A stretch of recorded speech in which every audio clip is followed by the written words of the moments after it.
এক ছিল মেয়ে, নাম ছিল মীরা। মীরা খুব সুন্দরী ছিল এবং তার মনও ছিল সোনার মতো। একদিন সে তার গ্রামের বাজারে গেল এবং সেখানেই পরিচয় হলো রাজ নামের এক ছেলের সাথে। রাজ ছিল খুবই সুদর্শন এবং দয়ালু। মীরার ব্যাগ থেকে কিছু জিনিস পড়ে যায়, আর রাজ তৎক্ষণাৎ এগিয়ে এসে সাহায্য করল। তাদের চোখে চোখ পড়তেই মীরা মিষ্টি হেসে বলল, ধন্যবাদ। রাজ বলল, তোমার হাসি এত সুন্দর। তোমার নাম কি? মীরা বলল, আমার নাম মীরা। আর তুমি?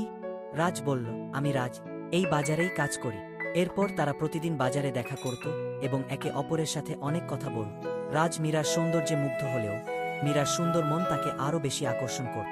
একদিন রাজ সাহস করে মীরাকে বলল, মীরা, আমি তোমাকে খুব পছন্দ করি। তুমি কি আমার সাথে সারা জীবন কাটাতে চাও? মীরা হেসে বলল, হ্যাঁ রাজ, আমি তোমাকে পছন্দ করি, তোমার সাথে সারা জীবন কাটাতে চাই। সেই থেকেই মীরা আর রাজ সুখে শান্তিতে জীবন কাটাতে লাগল।